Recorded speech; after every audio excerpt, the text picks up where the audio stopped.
talking about. All right. All right, I'm going to take a look at photos today. It's tough talking about photos in that you don't know if I'm talking about photos, am I talking about a picture, am I talking about the program? So it sometimes gets, if there's ever any confusion, stop me and ask me. But I know I did a podcast on photos with my partner Tim, and at the end I said, I didn't know when I was talking about what. I hope it didn't come over as too confusing. I was confused and I was giving the talk. So. Anyway, if you've used, how many of you used the photos on your iOS device? Okay, so that's just about everybody. There's a few stragglers, but I mean, if you use it on your iOS device, whether it be your phone or your pad or whatever, you'll notice right away that it's set up remarkably similar to how it works on your iOS device. So, just as with other things, Apple's trying to make all the devices work the same. They kind of did that with the iWork suite. They try to make them all very similar and the same thing. With photos, this is probably a view you're probably used to if you're using your iPad or whatever. You'll see this on your iPad if you look at all your photos. It can group them by year, that's one of the groupings. It can group them by what they call moments, and they have a couple other ways to look at your photos. So that's one thing. So if that's all you've ever used as your iOS devices, moving to photos should be fairly straightforward. Certainly the Mac version has quite a bit extra capability than the iOS versions, but still they operate kind of the same. Secondly, if you used iPhoto, how many use iPhoto? Okay, oh, that's even more of you. It won't be too much of a stretch for you when you move to photos. You'll find it very familiar, and you'll actually find, probably for the most part, that Photos has more capability than iPhotos is. As Dave already mentioned, it's a lot snappier to work with. It handles larger libraries better. Okay, iPhoto, if you had a lot of photos, man, it was a slug, moving from the top of your list to the bottom of your list. Yeah. So if I don't have photos, I have to install it? iPhotos is automatically installed with one of the Yosemite upgrades. Right, so but photos, you're talking about photos is iPhotos? No, this is Photos. This is a separate program. Okay, You have iPhoto. This is Photos. It's a separate program. It's installed at, I forget, Yosemite 10.3 or something. But if I don't have it, I have to install. No, if you don't have it, as long as you've upgraded Yosemite, if you kept Yosemite updated with one of the updates to Yosemite, Okay. Photos gets installed. Okay, so you don't have to do anything just to have it installed on your machine. All right? Does iPhoto go away then? No, iPhoto doesn't go away. Now, unfortunately on this laptop, something glitched on me. On my computer at home, on my iMac, I still have complete capability to use iPhoto. So you don't have to leave iPhoto yet, and Apple has said they'll keep it updated in Yosemite, but as soon as El Capitan comes out, you have no guarantee that either iPhoto or Aperture, which is Apple's more professional level photo program, whether either of those will still continue working. At some point, they probably won't. Okay, it's kind of like iWeb. At one point they just said, hey, iWeb's no more. It ran into the operating systems for a while, but you'd be wise to move to something else that has similar functionality to the program that is continuing. iPhoto, it seems to be in Photos, except it's in Events. So all your events. It's not in Photos. What happens, well, you're kind of getting ahead of me, but that's fine. That's fine. Ask questions. iPhotos gets rid of Photos gets rid of the concept of events. All right? And when you import your photos, what it does, it creates an album that's called iPhotos, or iPhoto Pictures, or whatever. Events. Yeah, iPhoto Events. And what it does, it turns all those events into albums. Okay, so there's no longer anything called events in Photos. Okay, So that's one thing that happens. It's not, that's just a place that it stores the pictures. I mean, if you look at all your photos in Photos, all right, when you look at them, I mean, this is what you see. Here are all your photos. But of course, from iPhoto, they were also in what's called events. And if you still want to look at them as events, you can go into that iPhoto events album and see them that way.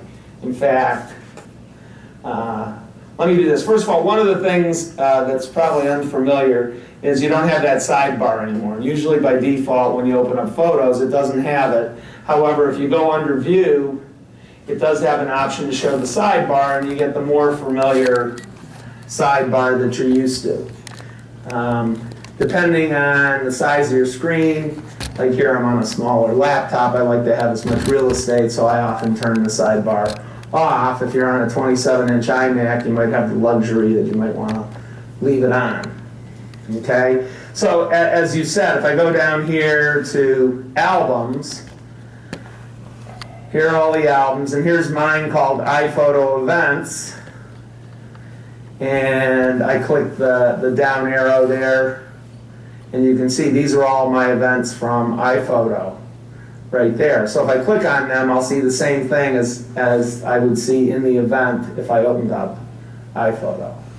Okay? So that's one thing. When you first time you run Photos, it's going to ask you what photo library you want to import. Okay, you'll get a startup screen. If it recognizes more than one library, it'll give you a list. Okay, so you pick the one you want to import, and you just let it do its thing. It'll import all your photos. It brings over just about everything. I don't believe it brings over smart albums. You know, if you have a criteria to create an album as opposed to just dragging your pictures into an album, but it'll bring up all your albums. It'll bring over all your projects, you know, your slideshows, your books, etc. Again, they've changed some of the things in some of those projects and Photos, so you might see some unexpected results, especially in books and in calendars. I can state for a fact in calendars, okay, because they've changed some of the way, some of the themes a little bit. They're not identical. For the most part, I'd say it's a change for the better. But I know I had a calendar that had a page that showed like, for Photos, it showed how many pictures? Like 12 or 16 real little photos. Okay, and I couldn't find the calendar template that had that page in it anymore. So certain things like that won't transfer exactly, but all your pictures should come across just fine. You shouldn't have too much trouble. And again, you can, yes?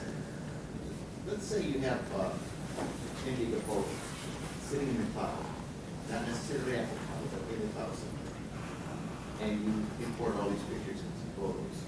Question is, where does the photos get stored? Are they still in the cloud, or is there something else? It's up to you, is the answer, kind of. And I can't speak it to the cloud because I don't know how it would import them directly from the cloud. I don't know if they have to be local. I mean, I never imported any from the cloud. But one of the big things about Photos, and I'll get back to, kind of pull me back if I stray too far here.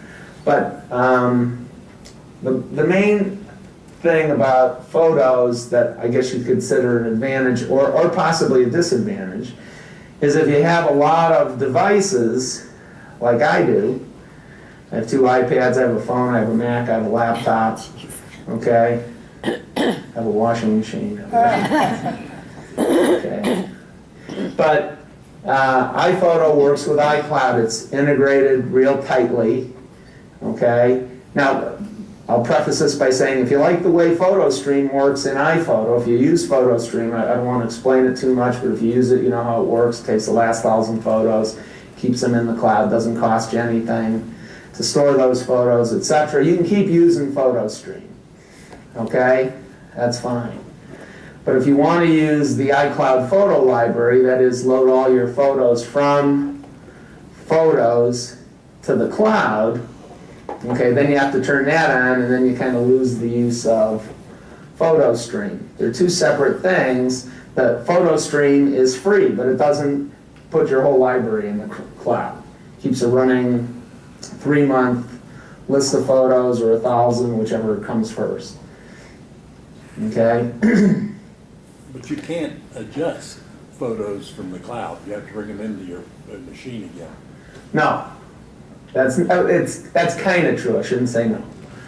What happens if you turn on the iCloud photo library, okay, it will attempt to load all your photos that are in Photos to the cloud. And they're full resolution. Okay, these are not compact or any way modified. It does all for all your photos and movies, because you can store movies and photos just like you could in iPhoto. Okay, there were some restrictions, I believe, on the size of the movies, etc. In iPhoto, those restrictions, as far as I can tell, aren't there in Photos.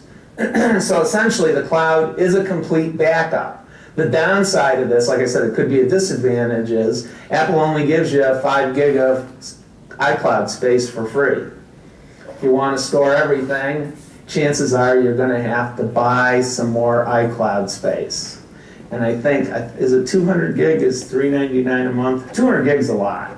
I got 11,000 photos. 200 gig handles it just fine. But it's $3.99 a month. Not too bad, 48 bucks a year. Okay?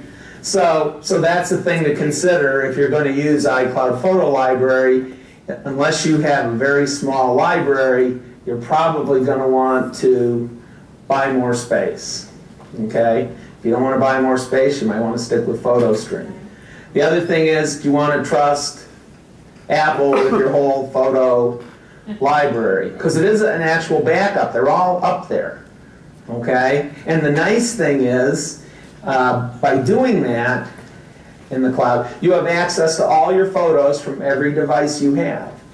You can access all your photos from your phone, your iPad, your Mac, whatever you have. Okay?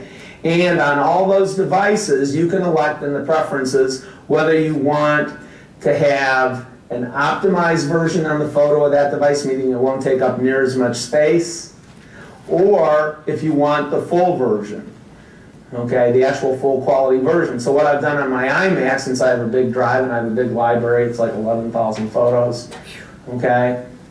I probably got next to nothing. How many photos do you have in your library, Larry? 55,000. Okay, so he has a couple more than I do. I got about 500. Okay. So, Oh my gosh. well, you have the option of saving the full-size photos. I do that on my Mac. And the reason I do that on my Mac is then I have a local copy, just in case something happens with Apple. I don't think I've ever had an issue with anything with Apple storage. I have never seen a breach or anything. I remember once they did lose some emails. I wasn't affected, fortunately.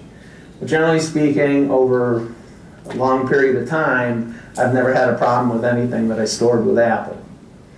Okay, again, maybe I'm more trustworthy. I know if Sam were here, he doesn't like using anything with the cloud, probably from anybody. So it all depends on how you feel about it, what's your comfort level. I feel perfectly comfortable, but not comfortable enough to trust them and them alone. I keep the full-size version on my Mac, and then when I run Time Machine, I have Time Machine running, I have a drive. I know it's not only on my Mac, but it's also backed up locally. So I have a copy on my Mac, I have a local copy in Time Machine somewhere else, and I also have everything in the cloud. You don't have another backup, No, super duper? I'm not Steve Fife. I'm just only go so far. You should have another Okay. backup on super duper. Well, don't start. Okay. That's another issue. All right. All right. But again, the nice thing about using iCloud Photo Library is you have access to your whole library on any of your devices. Okay? Now on your watch, you don't have access to everything. It allows you to sync an album or whatever. There's some limitations on the watch just because of the size. But on your iPhone and iPad, it's kind of nice because I don't save the full version. I save the optimized version. They take a fraction of the space, and I can still view all my photos. Okay? On this one here, on this laptop here, I don't have the full versions. This has an SSD drive. I've got 256 gig on it. So it's not enough to put everything on without using up a fair amount of my space, so I keep the optimized versions on here. The only one I keep everything on is on my iMac at home. But I would, if you have a computer, I would keep the full version locally as opposed to just in the cloud if you have that capability. If you don't, you know, hard drives are pretty cheap now. Go out and buy yourself a drive, because I used to keep just a drive for photos and music. Okay? So that's another way you can handle that. I don't know, did I answer your question? Okay. What was the question? I don't know. It was about downloading from the cloud and where you can store them. The other thing, if you store them locally, you can let Photos manage your library. That is, it goes into a big file called Photo Library. If you look in pictures, you'll see a file called Photo Library. So you can let Photos do that, or you can put the pictures wherever you want. Okay? If you're a slob, electronically speaking, like me, I prefer to keep everything together.